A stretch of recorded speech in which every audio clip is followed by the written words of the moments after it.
Hey guys, कैसे हैं आप सब। I hope you are doing well. I am Sandeep, welcome to CSC circle. तो हम लोग आज डिस्कस करेंगे जो आरओ और एआरओ का जो हिंदी का टेस्ट है वो वाला करेंगे। ठीक है, इसका आरओ और एआरओ का जो फर्स्ट पेपर है जीएस वाला वो आ चुका है और ये हिंदी का है। ठीक है, तो इसमें हमारे 60 क्वेश्चन टोटल रहेंगे और उसमें 140 क्वेश्चन का हमने सॉल्व किया है।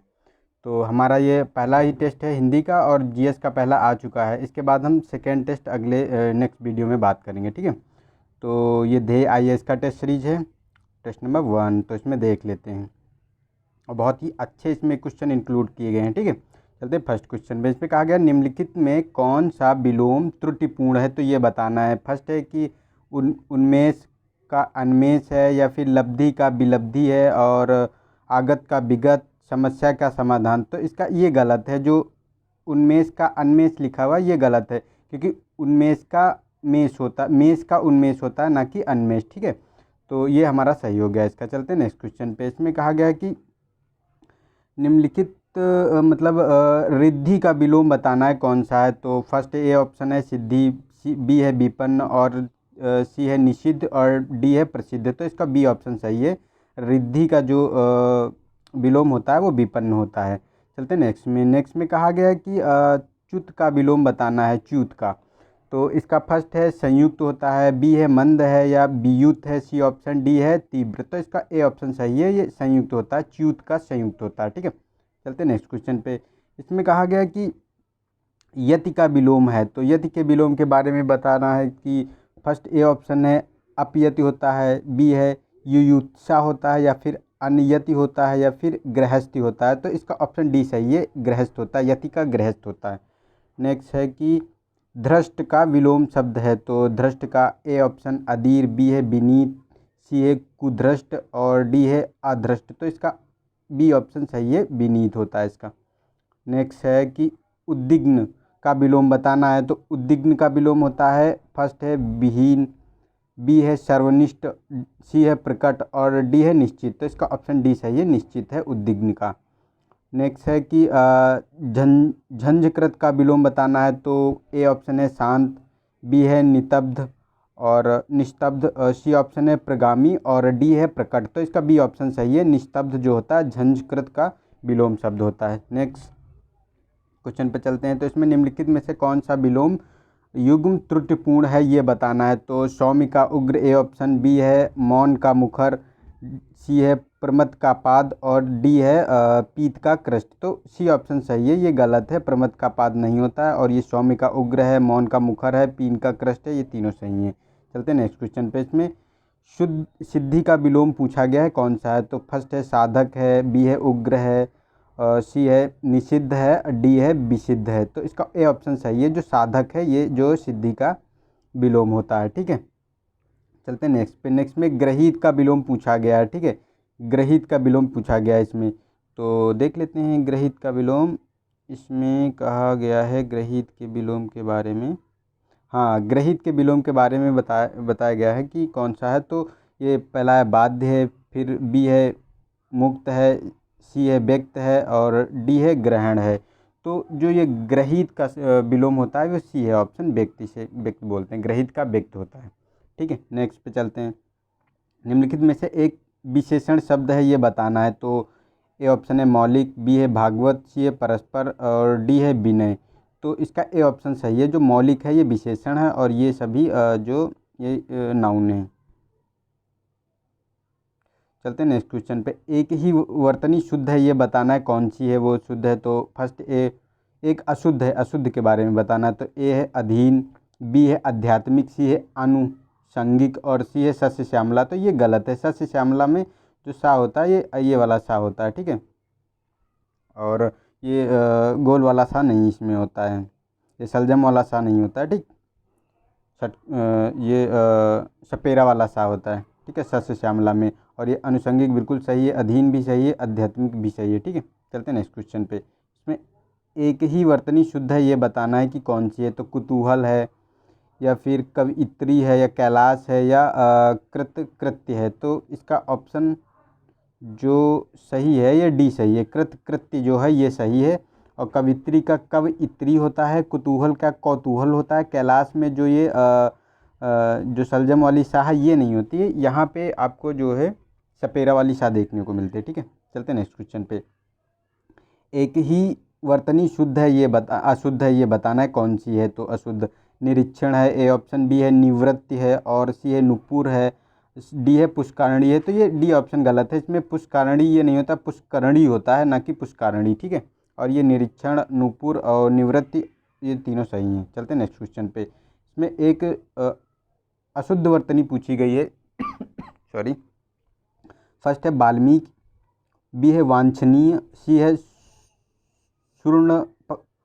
शूर्णपणखा, और डी है सदृश। तो इसका डी ऑप्शन सही है। जो सदृश होता है इसमें ये जो सा लास्ट में यूज़ किया गया है ये सपेरा वाला नहीं, ये जो तुम्हारा सलजम वाला सा होता है ये होता है। ठीक है, सदृश, तो ये गलत है और ये हमारा सही है। वांछनीय भी सही है, वाल्मीकि भी सही है, शूर्णपणखा भी सही है। ठीक है, चलते हैं नेक्स्ट पे। इसमें निम्नलिखित में से कौन अशुद्ध वाक्य है, चयन कीजिए। तो हमारी आयुष्मती कन्या का विवाह होने जा रहा है, तो ये देख लेना। बी ऑप्शन है साहित्य और जीवन का अभिन्न संबंध है। सी ऑप्शन है लड़का मिठाई लेकर दौड़ता हुआ घर आया। डी है कई रेलवे के कर्मचारियों की गिरफ्तारी हुई। तो ये गलत है, क्योंकि कई रेलवे के कर्मचारी, रेलवे तो वैसे ही बहुवचन शब्द होता है तो कई लगाने की ज़रूरत नहीं है। यहाँ रेलवे के कर्मचारियों की गिरफ्तारी हुई ये अब शुद्ध हो जाएगा और ये तीनों हमारे सही है। ठीक है, चलते हैं नेक्स्ट क्वेश्चन पे। इसमें कहा गया अशुद्ध वाक्य का चयन करें। फर्स्ट है अग्नि प्रज्वलित हो रही है। ठीक है, उसके प्राण निकल गए, मैं सारी रात जागता रहा, मुझे अपने गुरु के ऊपर श्रद्धा है। तो ये गलत है, डी ऑप्शन, क्योंकि ऊपर नहीं गुरु पर श्रद्धा होती है। गुरु से श्रद्धा होती है या गुरु पर श्रद्धा होती है, लेकिन गुरु के ऊपर नहीं होती। ये गलत हो गया यहाँ पे। ठीक है, और ये तीनों हमारे सही हैं। चलते हैं नेक्स्ट क्वेश्चन पे। मैं अपनी बात का स्पष्टीकरण करने के लिए तैयार हूँ, वाक्य को शुद्ध करना है। इसमें क्या गलत है तो देख लेते हैं क्या ऑप्शन है। तो इसमें ये ऑप्शन है कि मैं अपनी बात के स्पष्टीकरण के लिए तैयार हूँ, मैं अपनी बात के स्पष्टीकरण देने के लिए तैयार हूँ, मैं अपनी बात का स्पष्टीकरण करना चाहता हूँ। इनमें से कोई नहीं, तो इसका ए ऑप्शन सही है। मैं अपनी बात के स्पष्टीकरण के लिए तैयार हूँ, ना कि इसमें कहा गया था ये वाला। देखो इसमें गलत है कि करने के लिए, ये करने की कोई इसमें वाक्य की ज़रूरत नहीं है। ठीक है, तो यहाँ देख सकते हैं ये। चलते हैं नेक्स्ट पे। नेक्स्ट पे है कि 19 नंबर हमारा है कि अशुद्ध वाक्य का चयन कीजिए। तो फर्स्ट है बंदूक एक बहुत ही उपयोगी शस्त्र है। बी है श्री कृष्ण ने के अनेक नाम हैं। सी है पति पत्नी के झगड़े का कारण क्या हो सकता है। डी है इस समय आपकी अवस्था 40 वर्ष की है। तो इसमें अशुद्ध बताना मतलब गलत बताना है, तो ए ऑप्शन गलत है, क्योंकि जो ये बंदूक जो उपयोगी शस्त्र बताया गया, नहीं ये शस्त्र नहीं, ये अस्त्र होता है, ना कि शस्त्र। ठीक है, अस्त्र जो होते हैं, जो शस्त्र जो होते हैं जो हाथ से चलाए जाते हैं उन्हें अस्त्र कहते हैं, जैसे तलवार। और ये शस्त्र जो बंदूक होती है, जो बंदूक आपको क्लियर कर दूँ, इसमें थोड़ा सा हमको लगता है कन्फ्यूजन हो गया। तो ये इसका ऑप्शन तो हमारा ए सही है। जो ये शस्त्र बोला गया है तो ये बंदूक शस्त्र नहीं, ये अस्त्र होती है। ठीक है, और जो ये शस्त्र होते हैं, शस्त्र जो होते हैं जो वो हाथ से चलाए जाते हैं पकड़ के, ठीक है, वो शस्त्र होते हैं जो हाथ से ही प्रहार किया जाता है। लेकिन ये बंदूक है, इसमें गोली से वार किया जाता है, तो इसे जो है अस्त्र की श्रेणी में रखा जाता है। ठीक है, चलते हैं नेक्स्ट क्वेश्चन पे। इसमें निम्नलिखित में से कौन अशुद्ध वाक्य है, चयन कीजिए। तो फर्स्ट है कृष्ण पीताम्बरी थे। बी है विद्यालय के छात्र गेंद खेल रहे थे, आपका भविष्य उज्जवल है। डी है कि घड़े का ठंडा पानी पिलाएं। तो इसमें ए ऑप्शन गलत है, क्योंकि पीताम्बरी नहीं, कृष्ण जो है पीताम्बर वस्त्र धारण करते थे, ना कि पीताम्बरी। ठीक है, तो ये गलत है और ये हमारे तीनों सही हैं। ठीक, चलते हैं नेक्स्ट क्वेश्चन पे। सरसिज शब्द के लिए एक वाक्य बताना है कि कौन सा है। तो सरसिज के लिए जो सरों में जन्मता हो। बी है सबको समान भाव से देखने वाला हो। सी ऑप्शन है जो वचनों से परे हो।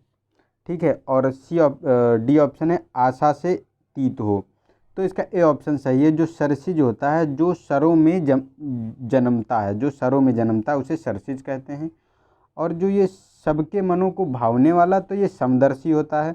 और जो वचन से परे हो, और ये जो आशातीत होता है, तो जो आशातीत होता है इसके बारे में अगर हम बात करें तो ये आशातीत इसको बोलते हैं, आशा से अतीत मतलब आशातीत। ठीक है, चलते नेक्स्ट क्वेश्चन पे।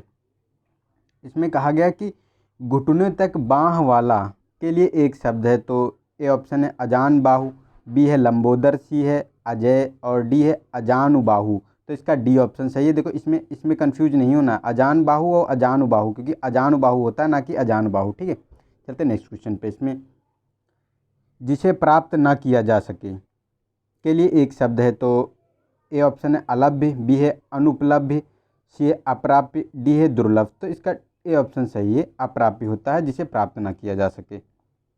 ठीक है, चलते हैं 24 नंबर पे। तो इसमें कहा गया है कि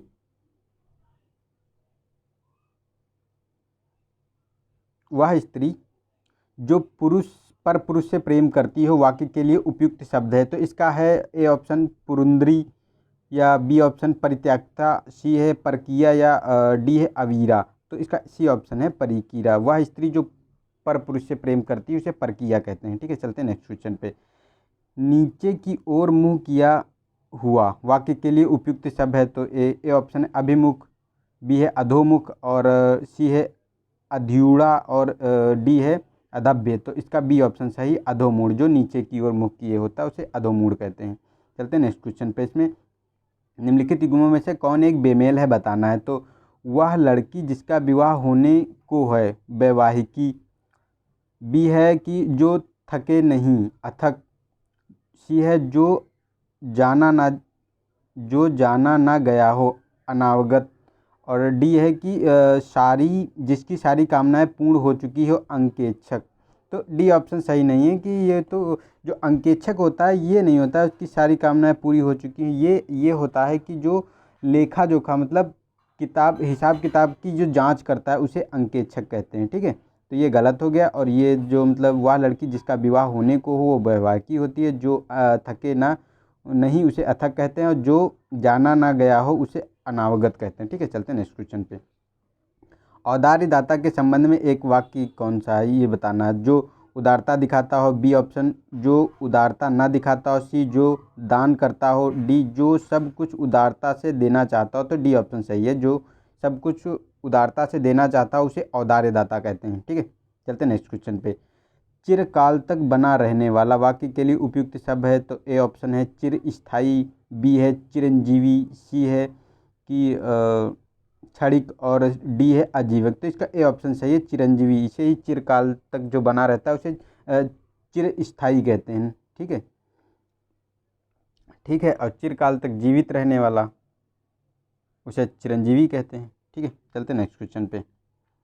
फर्स्ट इसमें है अपराह्न शब्द के लिए उपयुक्त वाक्य में से कौन सा शब्द है, तो अपराह्न रात और संध्या के मध्य का समय, बी ऑप्शन दोपहर के पहले का समय, सी ऑप्शन दोपहर का समय, डी ऑप्शन दोपहर के बाद का समय। तो इसका डी ऑप्शन सही है, जो दोपहर के बाद का समय होता है इसे अपराह्न कहते हैं। ठीक है, चलते नेक्स्ट में।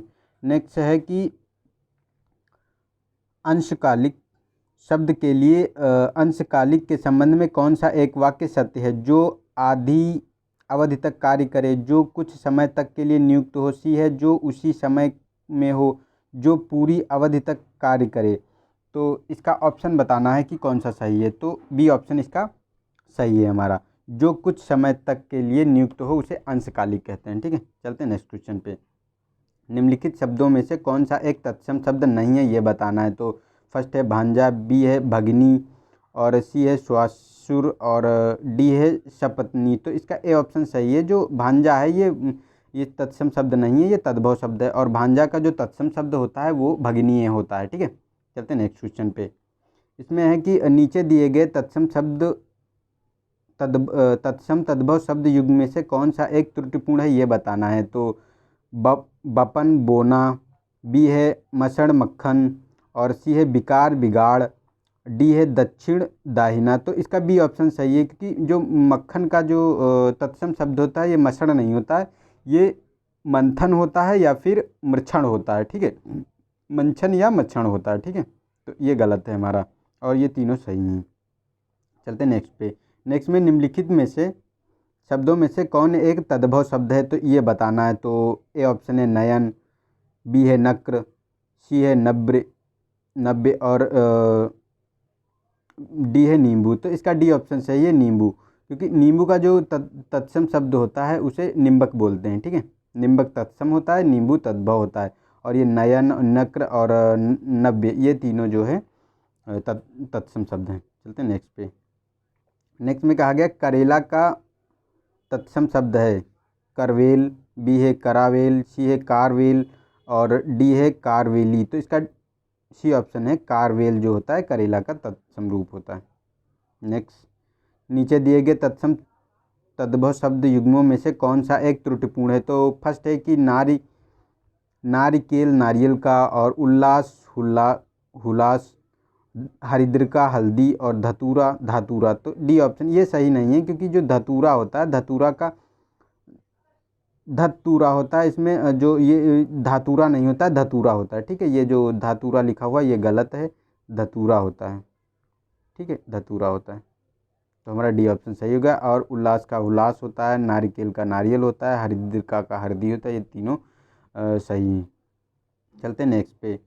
नीचे दिए गए तद्भव तत्सम शब्दों युग्मों में से कौन एक गलत है, ये बताना है। तो जीरा का जीरक होता है, बी जामुन का जम्बुल और सी तंदुल का तंदुल और जबड़ा का जंब। तो इसका सी ऑप्शन गलत है, क्योंकि जो तंदुल है इसे जो चावल होते हैं उसको तंदुल बोलते हैं। तो तंदुल का ये नहीं होता, तंदु का तंदुल होता है। ठीक है, तंदुल का चावल होता है, चाउर।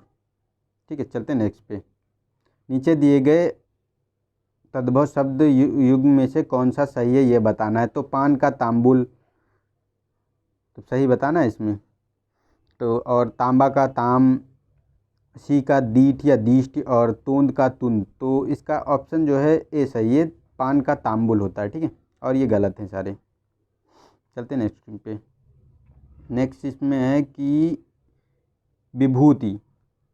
विभूति का तत्सम पूछा है कौन सा होता है। तो विभूति का शब्द फर्स्ट है बभूति, सी है भभूति और सी है भवभूति और डी है बभूत। तो इसका बी ऑप्शन सही है, भभूत होता है तत्सम विभूत का।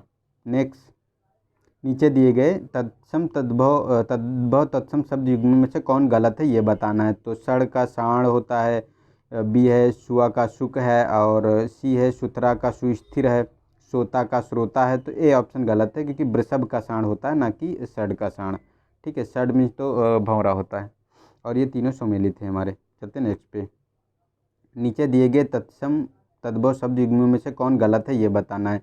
तो हींग का हींग होता है, हरितिका का हरड़ होता है और हरितिकी का हरड़ होता है और सूडा का सूंड होता है, शिला का शिल होता है। तो सी ऑप्शन गलत है, ये सूडा का सूड नहीं होता, ये गलत है। और ये हींग का हींग होता है, हरितिका का हरड़ होता है, शिला का शिल होता है। ठीक है, चलते हैं नेक्स्ट पे। गर्म दूध गर्मी पैदा करता है, इस वाक्य में कौन सा शब्द विशेष है? तो ये विशेष से बताना है। तो विशेष वे शब्द होते हैं जो मतलब जनरली इनको ऐसे बोलते हैं, जैसे जो संज्ञा होते हैं उन्हें ही विशेष बोलते हैं। ठीक है, तो फर्स्ट है गर्म है, बी है दूध है या सी है गर्मी है, इनमें से कोई नहीं। तो इसका बी ऑप्शन सही है, दूध जो है इसे विशेष कहा जाता है। ठीक है, इसमें ये विशेष है दूध। चलते हैं नेक्स्ट पे। एक विशेषण शब्द है, ए है आर्स, बी है एकीकरण और सी है कौटिल्य, डी है जुदाई। तो इसका ए ऑप्शन सही है, जो आर्स होता है ये विशेषण शब्द है इसमें। ठीक है, कौटिल्य नाउन है, मतलब संज्ञा है। एक वाक्य में विशेषण का प्रयोग नहीं हुआ है, तो वह एक ईमानदार नागरिक है, बी है मेरा पुत्र हठी है, सी है वह सेनानी है और डी है वह एक कृषकार्य व्यक्ति है। तो कृषकार्य व्यक्ति बताया गया इसमें। तो इसका सी ऑप्शन सही है, क्योंकि इसमें देखो यहाँ देखो सर्वनाम यूज किया गया है और उसका नाउन यूज किया गया है, सर्वनाम के नाउन की सेनानी है और कोई नहीं है। देखो इसमें नागरिक है, ईमानदार है, देखो ईमानदार है, हठी है, ये भी विशेषण है और कृतकार्य व्यक्ति है, ये भी देखो विशेषण है इसमें। तो ठीक है, हमारा सी ऑप्शन सही होगा, वह एक सेनानी है, इसमें यूज नहीं हुआ विशेषण। चलते नेक्स्ट पेज में। चारों शब्द किस प्रकार का संख्यावाचक विशेषण है? तो फर्स्ट है समुदायवाचक, समुदाय बोधक, बी है क्रम बोधक और सी है आवृत्ति बोधक, डी है प्रत्येक बोधक। तो इसका ए ऑप्शन सही है, जो समुदाय बोधक, ये चारों शब्द हैं, क्योंकि जो है इसमें कई लोगों का ग्रुप की डिनोट कर रहा है ना, एक ग्रुप कर रहा है, इसीलिए समुदाय बोधक है। ठीक है, चलते हैं नेक्स्ट क्वेश्चन पे। व्यवहारिक विज्ञापनों और समाज विज्ञापनों में मापन और परिणामन का बहुत अधिक महत्व है। इसमें कितने विशेषण हैं? तो इसमें 3, 5, 6, 4। तो इसका बी ऑप्शन, डी ऑप्शन सही है, इसमें 4 विशेषण हैं। क्योंकि व्यवहारिक हो गया, ये भी जो है अधिक है, ठीक है, और मापन है, तो ये और ये 4 जो है हमारे विशेषण है इसमें। चलते हैं नेक्स्ट पे। विशेषण के संबंध में निम्न कथनों पर विचार करें। तो फर्स्ट है, विशेषण के द्वारा संज्ञा की व्याप्ति मर्यादा हो जाती है, मर्यादित हो जाती है, मतलब विशेषण के द्वारा संज्ञा की व्याप्ति मर्यादित हो जाती है। और सेकंड है, मौलिक सर्वनामिक विशेषण रूपांतरण सहित संज्ञा के पहले आते हैं। तो इसका जो ये संज्ञा से बाद को आते हैं, ना कि पहले आते हैं। ठीक है, तो ये गलत हो गया हमारा, एक सही हो गया। ठीक है, चलते नेक्स्ट पे। नेक्स्ट में इकारहा बदन, मतलब कहा गया है कि इकहरा बदन में किस कोटि का विशेषण प्रयुक्त हुआ है। तो फर्स्ट है क्रमवाचक, बी है कि आवृत्तिवाचक, सी है गणवाचक और डी है समुदायवाचक। तो बी ऑप्शन सही, जो आवृत्तिवाचक। इकहरा बदन मतलब एक आवृत्ति बता रहा है उसमें ना, तो इसीलिए ये आवृत्तिवाचक हो गया।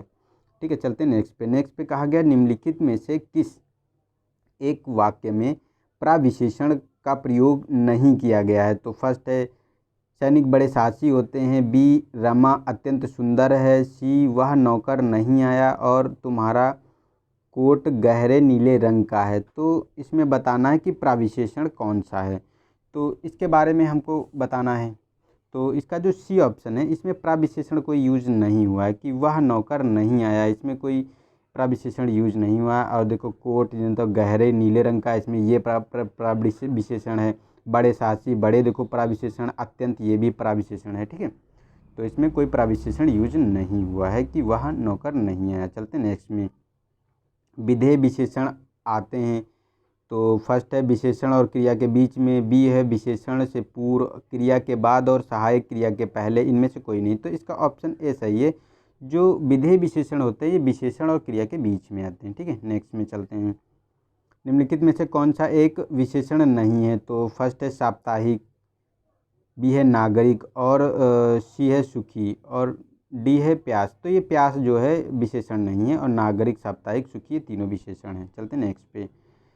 कौन सा शब्द भ्रमर का पर्यायवाची नहीं है, ये बताना है। तो ए ऑप्शन अली, बी है मिलिंद, सी है मराल और डी है मधुप। तो ये मराल जो है, मराल अली का मतलब भ्रमर का पर्यायवाची नहीं, भ्रमर मतलब भौना का पर्यायवाची नहीं है, और अली, मिलिंद और महूप ये तीनों हैं। ठीक है, चलते नेक्स्ट पे। निम्नलिखित से कौन सा शब्द गाय का पर्यायवाची नहीं है। तो ए ऑप्शन है रंभा, बी है महिषी और बी महिषी हो गया, सी आपका हो गया, सी हो गया भद्रा और डी हो गया काकपाली। तो काकपाली, तो ये डी ऑप्शन ये नहीं है। काकपाली जो है गाय का पर्यायवाची नहीं है, भद्रा है, महिषी है, रंभा है। ठीक है, चलते हैं नेक्स्ट पे। कौन सा शब्द शत्रु का पर्यायवाची नहीं है। तो ए ऑप्शन कालकूट, बी है बैरी और सी है आरी, डी है विरोधी। तो ए ऑप्शन सही है, कालीकूट जो है शत्रु का पर्यायवाची नहीं है, बैरी, विरोधी, अरी ये तीनों हैं। नेक्स्ट, निम्नलिखित में से एक विष्णु का पर्यायवाची नहीं है। तो फर्स्ट है मुकुंद, बी है बिलोचन, सी है कमलापति, डी है जनार्दन। तो बी सही है इसका, क्योंकि बिलोचन जो है विष्णु का पर्यायवाची नहीं है, मुकुंद, कमलापति और जनार्दन तीनों हैं। चलते हैं नेक्स्ट में। हिरण्यगर्भ का पर्यायवाची बताना है कि कौन सा है। तो हिरण्यगर्भ जो है, तो इसमें फर्स्ट ऑप्शन है ब्रह्मा, बी है विष्णु, सी है महादेव और डी है इंद्र। तो ये ऑप्शन सही है, ये हिरण्यगर्भ जो है ये ब्रह्मा का पर्यायवाची है। ठीक है, चलते नेक्स्ट पे। निम्न में से ओस का पर्यायवाची है। तो तुहीन, ए ऑप्शन, बी है अर्क, सी है बलाहक, सी है उद्धोत। तो ए ऑप्शन सही है, तुहीन जो है ये ओस का पर्यायवाची है और ये तीनों नहीं है इसके। ठीक है, चलते नेक्स्ट में। निम्नलिखित में से एक स्वर्ण का पर्यायवाची नहीं है, ये बताना है। तो जात रूप है, हेम है, हाटक है, मंजुल है, तो ये डी ऑप्शन जो सही है ये नहीं है। मंजुल इसका पर्यायवाची नहीं है, हेम है, जात रूप है, हाटक, ये तीनों जो है स्वर्ण का पर्यायवाची है। ठीक है, चलते हैं नेक्स्ट में। निम्नलिखित में से कौन सा विद्युत का पर्यायवाची नहीं है ये बताना है। तो ए ऑप्शन है दामिनी, बी है तारिका, सी है सौदामिनी और डी है चंचला। तो इसका जो बी ऑप्शन है ये तारिणी जो है ये तारिका इसका विद्युत का पर्यायवाची नहीं है, और चंचला, सौदामिनी और दामिनी और ये सब ये तीनों इसके पर्यायवाची हैं। ठीक है, चलते हैं नेक्स्ट पे। निम्नलिखित में से कौन सा एक गरुड़ का पर्यायवाची है, तो ये बताना है। ए ऑप्शन है खगपति, बी है घोतक, सी है प्रिय और डी है शुक्र। तो ए ऑप्शन सही है, जो खगपति है ये गरुड़ का पर्यायवाची है। ठीक है, और ये घोतक जो होता है ये घोड़े का पर्यायवाची होता है। ठीक है, चलते हैं नेक्स्ट पे। गंगा का निम्नलिखित में से कौन सा पर्यायवाची शब्द नहीं है, तो ये बताना है। तो त्रिपथगा और भागीरथी, जाह्नवी और हिमाचल। तो डी ऑप्शन ये गलत है, हिमाचल इसका पर्यायवाची नहीं है। भागीरथी, त्रिपथगा और जाह्नवी ये तीनों इसके पर्यायवाची हैं। तो यहाँ हमने 60 क्वेश्चन पूरे कर लिए हैं। तो ये फर्स्ट पार्ट था, तो इसको आप लोग एंजॉय कर सकते हैं। अगर वीडियो पसंद आया है तो वीडियो को लाइक करें और अपने दोस्तों को शेयर करें, और जो अगर आपने चैनल सब्सक्राइब नहीं किया है तो उसको सब्सक्राइब कर लें, और उसका जो बेल आइकन होता है उसे प्रेस कर लें, ताकि जो भी वीडियो मैं अपलोड करूं वो आपको वीडियो मिल जाए तुरंत। ठीक है, और वीडियो देखने के लिए थैंक यू। तो बने रहिए हमारे चैनल के साथ, और हमारे साथ हम जो है पीसीएस की भी हमारी सीरीज चल रही है 2020 की, वो भी आप इंजॉय कर सकते हैं। और इसके तो हम अब आरओ के भी दोनों ला रहे हैं, जीएस फर्स्ट भी ला रहे हैं, जीएस सेकेंड का पेपर ये जो हिंदी का है ये भी ला रहे हैं। तो पूरा कंपाइलेशन इसके भी 8 से 10 टेस्ट आएंगे। तो आप लोग चैनल बिल्कुल सब्सक्राइब कर लीजिए, तुरंत आपको नोटिफिकेशन मिल जाएगा। और ये मैं हफ्ते में 2 या 3 टेस्ट आपके करवा दूंगा, ये 2 तो ही करवा ही दूंगा। ठीक है, तो आप लोग एंजॉय कर सकते हैं। तो आज के लिए इतना ही था, और इसकी मैंने प्लेलिस्ट भी बना दी है, आप वहाँ चैनल पे जाके प्लेलिस्ट में जाके आप एंजॉय कर सकते हैं उसको। ठीक है, तो आज के लिए इतना ही था, तो मिलते हैं नेक्स्ट वीडियो में। तब तक के लिए नमस्कार, जय हिंद, जय भारत।